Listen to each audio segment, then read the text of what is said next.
Okay, I'm going to go ahead here and make a little video for you to show you how to navigate through this online biology course. I am a teacher, so I have teacher access, but I've turned on the student view. As you can see down here, it says you are currently logged into student view, so I can show you what the course will look like from your end. You will not have a pink bar at the bottom of your screen all the time, just to let you know. Okay, so when you open up the course, this is the main page here. This is what you'll see every time you get on the course. And along the left-hand side here, you can see there's some different options of different sections of the course that you can go into. So each week, I'm going to start the week with an announcement. So you can go to the announcement tab right here, and it will have the work for that week that you should complete. And you'll notice here it says, welcome back week 1, August 29th to September 2nd. In this post here in the announcements, you'll see I have a little introduction of what you're going to do, and then I have a list of the assignments that you should do for week 1. Now, after week 1, you will have lessons that you are going to have to complete. So how can you find the lessons on this course? Sorry about that. You will go to modules, and when you get into modules, you'll see that there's different modules here. There'll be 9 units total in biology, and there's a different number of lessons in each unit itself. So the course introduction, you're going to go through this section here when you do the first week's activities that you saw underneath the announcements that we just looked at. And now you have different units here. This first unit is called Unit 1, Nature of Science. Of course, this is going to be the first unit that you complete. But let me show you how the units are set up. At the top here, you have Unit 1 Overview. And each unit's going to start off with an overview such as this. It has the essential questions for the unit. It has the standards that are covered, which doesn't really apply to you too much, but that's there. Then it has the key unit vocabulary that you should know, and then a unit overview with the lessons that are covered.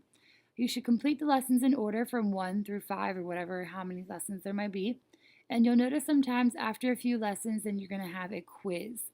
These quizzes can only be taken 3 times, so make sure you complete everything in the lessons before you go to attempt a quiz. And the quiz itself is going to be usually 15 to 25 points, so they are a good chunk of points towards your grade. After you've completed all the lessons and the quizzes, then you'll find that you have a unit test. The unit test actually is going to be 50 points, which will then be turned into a 100-point test usually.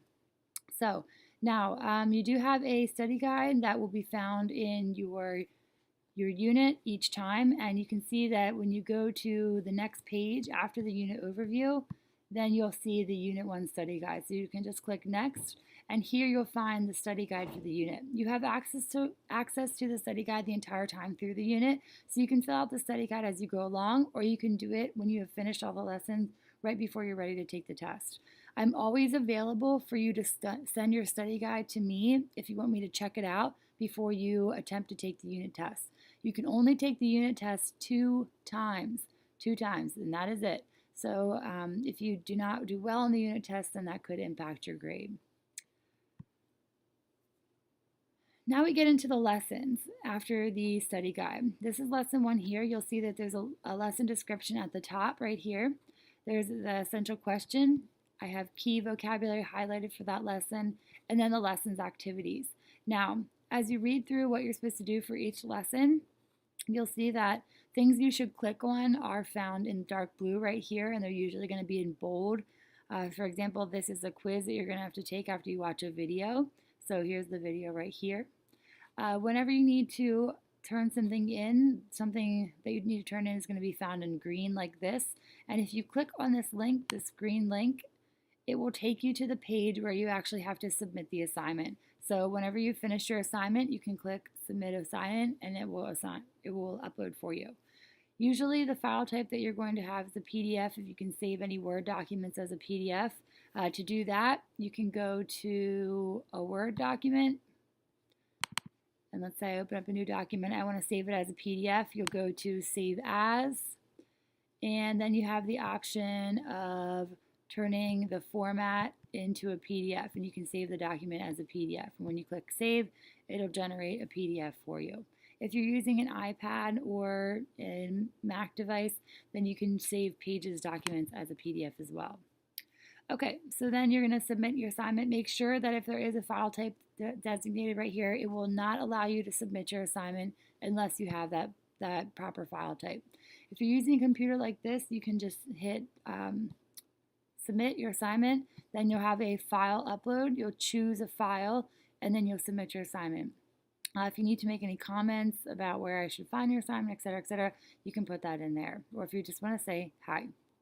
Okay, then you're going to click submit assignment, and the assignment will submit. I did not attach anything, so it will not submit an assignment here, but you can do that when you need to.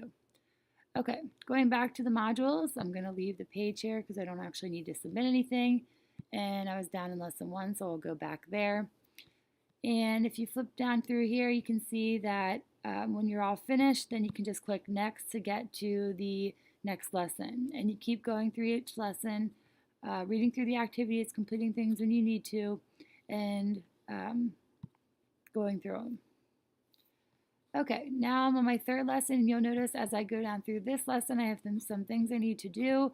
And then it says, before moving to the next lesson, take the scientific method and graphing quiz. So here's one of those examples where you have to take a quiz before you move on to lesson 4. So I'm going to click the quiz, and here's my quiz. I can hit take the quiz, and then I'll start the quiz. You'll notice here that the points are 25 for this particular quiz. When you actually go to take it, there will actually be more than 7 questions. It just has 7 questions in there right now because it's not quite finished, but that's okay. So then after you complete the quiz, then you can do it up to 3 times. It will take your best grade from those 3 times. Now, anytime you need to go back to modules to see your lesson overviews or your unit overviews, you just click the modules button and it will show you a list of all the activities. Now, you'll see the overviews at the top, then you have the study guide, then you have your lessons, and when you have to take a quiz after a certain lesson, that quiz will show up right after that lesson, so you know you need to take that quiz. Then you keep moving down through the lessons, and then you'll notice here at the bottom you have your unit test. And like I said, you can only take that test 2 times and it will take the best grade. So make sure you complete the study guide, make sure you complete all the lesson activities, make sure you complete everything before you actually attempt to take this quiz or this test so you can get the best grade possible. And again, I'm available whenever you need me to be to help you if you need it. If you want me to take a look at your study guides before you actually take the test, I'd be more than happy to do that. So if you want to look at your grades, you're going to go into here to grades. And once you start submitting assignments, it will have your score out of the certain number of points for each one of those grades that you actually need to turn something in. If you need to go to a discussion board and post a discussion, for example, you guys, for one of your first assignments, you're going to complete a student introduction. You click discussions, then you click on the thread that you need to, and you'll say, or you'll notice there's a little description of what you need to do. And then in order to actually make a discussion board post like I did here, you click reply. And that will open up this box for you. You can type in it, you can hit post reply, and then it's going to show up as a discussion post like this here. If you have any questions at all how to use Canvas, you'll notice here that there's a help button. You can click on this help button. There will be a multitude of topics that come up. You can ask me a question. You can search the Canvas guides. If there's an issue, you can report a problem. And if you have an idea to how you can improve Canvas, then you can hit this submit a future idea. So I think I've showed you everything here that you need to know. Again, the announcements is going to be where I'm going to post what you're supposed to do for each week, and I'll have the list of lessons. There's not going to be 1 lesson per day because some lessons may take a little bit longer, so make sure you just pay attention to which lessons you're supposed to complete for each week. Another important thing when you do this first part, there's a course policy section in here. Make sure you guys read through this course policy section. You'll notice that I have my availability here. I'm in room 119 at the new high school, so you can find me there if you ever need assistance. Make sure you guys let me know when you're coming in, though, so that I know, or I make sure that I'm there in my classroom so you can find me. For your assignment completion expectations, it is expected that you complete the indicated lessons by Friday of that week, so that I can grade them over the weekend so you can start afresh the next week. If you have any difficulty submitting assignments, you must contact me before assignments are due. So if you contact me at Saturday or whatever after your assignments are supposed to be due, then I'm going to say, well, you may need to contact me a little bit earlier so I can actually help you submit the assignment on time. For this course, sorry about that. For this course, it's expected that you are doing these assignments on your own.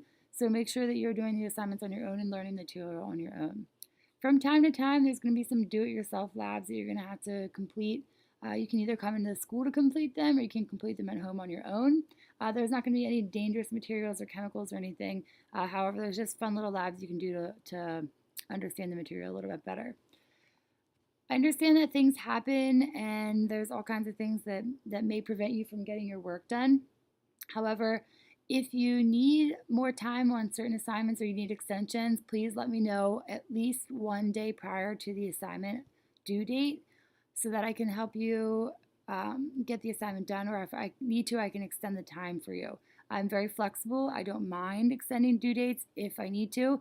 It can't become a habit, of course. However, if you do not contact me one day prior to the assignment due date, then I will not give you an extension unless something crazy happens. But you need to talk to me. You need to get in contact with me. I'm always checking my emails. So I'm always available for your assistance. The grading information for Middletown Area High School, it's the same for the entire school district. 90 to 100% is an A, 80 to 89 is a B, 70 to 79 is a C, 60 to 69 is a D, 59 and below is an F. Make sure you're not down at that point, which you shouldn't because I'm always available for help. After you've read this syllabus and you know all about the course and you've completed all the other assignments that you need to for this first week, then you're going to complete the Introduction to Radar Academy Biology quiz on Canvas. And the link to that quiz is over here in the announcements. When you click on the first thread here, you can see that the link to the Introduction to Radar Academy Biology quiz is right here. You'll click on that to complete it. If you have any other questions on how to navigate through this course, please let me know, but I hope that it's pretty easy.